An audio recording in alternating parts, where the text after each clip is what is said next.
Tanggap tayo ng report, 366 million pesos na smuggled luxury cars nasa bat ng Bureau of Customs sa Makati. Brigada Jigo Custodio, ibrigada mo! Brigada Live Report. Nasa bat ng Bureau of Customs ang panibagong batch ng umaning ipinuslit na high-end luxury cars sa isang warehouse sa Makati City.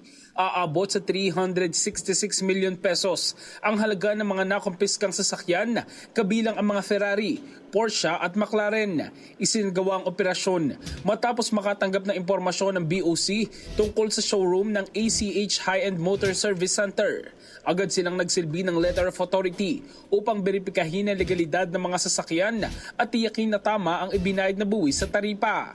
Ayon kay Deputy Commissioner for the Intelligence Group Juvimax Uy, lalo pang nagiging agresibo ang mga smugglers sa pag-iwas sa batas upang hindi magbayad ng tamang buwis, kaya't dapat paigtingin ang pagbabantay laban sa illegal na aktibidad. Mayroon lamang 15 araw ang sino mga responsable sa warehouse upang magsumite ng patunay na nabayaran ng tama ang lahat ng buwis sa taripa. Kung mabibigong magpakita ng wastong dokumento, mahaharap sila sa kasong paglabag sa Customs Modernization and Tariff Act.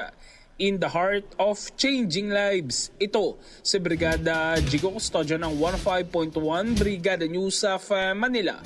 The Music News Authority. Ronda Brigada. Ang bahaging ito ay hatid sa atin ng Yummyvit ES2 Oral Drops. Simulang tuparin ang pangarap ng iyong anak. And stunting now.